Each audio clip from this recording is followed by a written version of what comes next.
Lakers had 2 games over the weekend. That's how I'm going to start the show. Yesterday, I put up a video just talking about Dalton Connect. So I would just encourage you guys, if you guys want somebody basically kissing the ass of Dalton Connect, go back to yesterday's video. I don't want to spend, it was like 17 minutes long, so I really broke down some stuff there. I'm not going to spend too much time on Dalton Connect. I really just more want to talk about the Lakers and what they did over the weekend.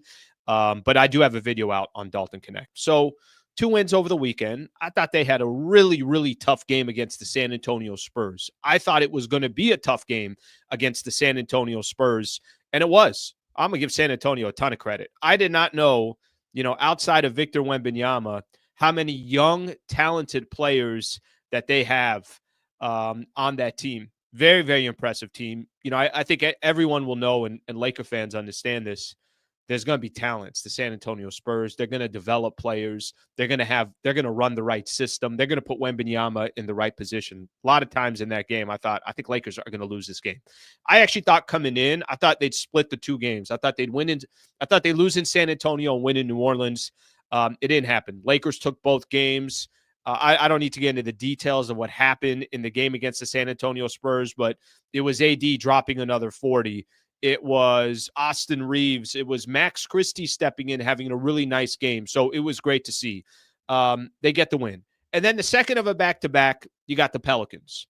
And I think everybody just assumed this was going to be a blowout. Everybody just kick back and relax, enjoy your Saturday night. I'm telling myself, I even went for where my studio is, about a block and a half away. There is a pizza port close by. I'm like, you know what? I'm going to go grab myself a 6-pack of beer over there. It's going to take me 3 months to finish. That's how much, that's where I am right now in my drinking ability. But I'm going to go grab a beer. And then during the post-game show in the Lakers, I'm going to crack open a beer. End of the first quarter, I'm like, I don't think I'm cracking open this beer. I don't think Lakers are going to beat the Pelicans. They end up winning 104-99. 2 road wins for the Lakers. It puts them at 9-4. The reason why I want to set it up that way is because I think sometimes we get caught up. This is me. I'm specifically talking about me. Okay, you won a game. What it looked like. Because I could sit here right now and tell you that the Pelicans game, they're missing DeJounte Murray. They're missing Zion Williamson. They're missing, go down the list. Herb Jones is out. Jose Alvarado. They got a lot of players that are out right now. A lot of key players for them are out. So am I supposed to just not give the Lakers credit for winning a second of a back-to-back against the Pelicans?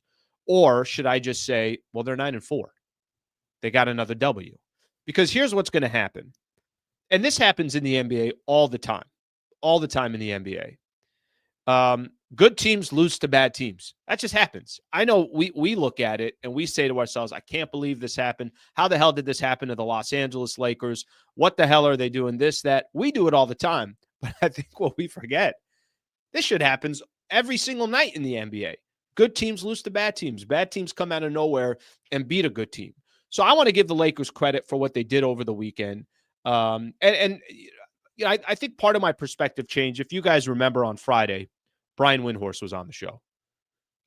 Really appreciated his time on Friday. He had a lot of great things to say, so I appreciate his time.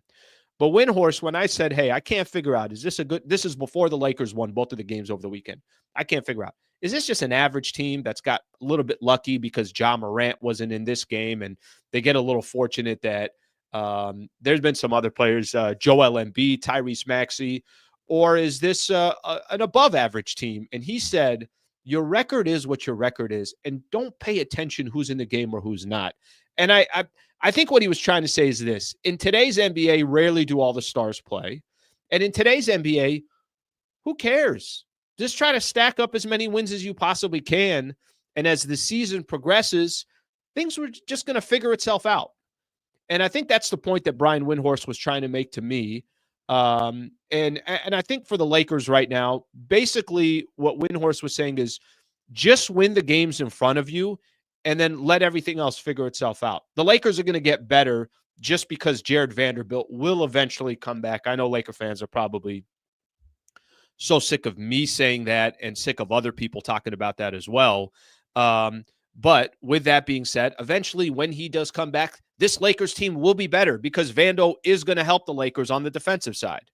All right, if the Lakers kind of keep at this pace, maybe not winning 9 of 13 games every time, but if are they going to be 18-6 through the first 24 games or the first 26 games? Probably not, but that's okay. They don't need to be 18-6. So will this pace slow down for the Lakers? Sure it will. Will the schedule get tougher? Sure it will. But I think what it can also help trigger is the front office and Rob Pelinka. The more wins that you stack up and the more that you continue to improve the roster on a night in, night out basis, I think the more pressure it's going to put on the front office to say, we got to go make a move. We have to find a way to improve this roster because this roster is telling us we could compete in the Western Conference. Maybe we're not the number 1 seed or the number 2 seed or the number 3 seed, but maybe we could be top 5 seed.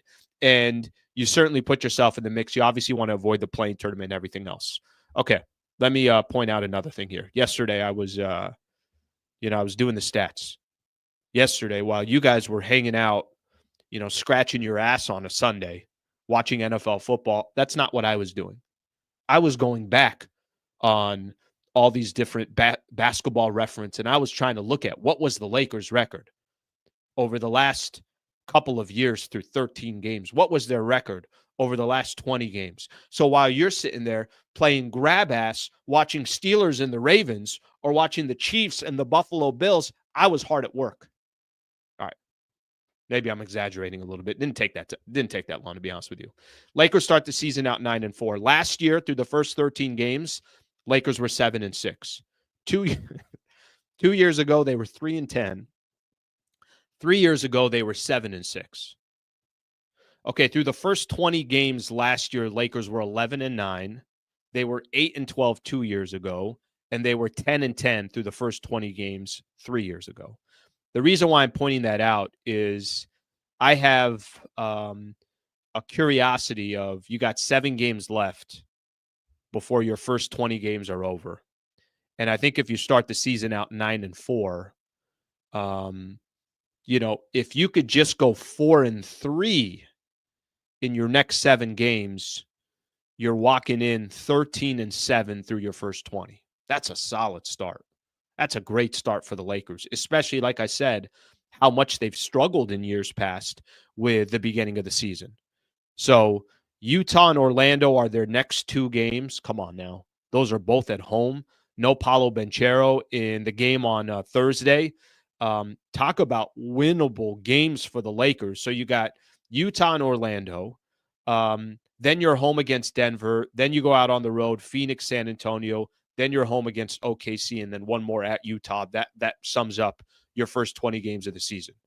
So there is definitely an opportunity for the Lakers right now to capitalize on the start that they have, and definitely an opportunity for the Lakers to put themselves in a position where, as we all know, the hope is, can you just not be hovering around that play-in spot?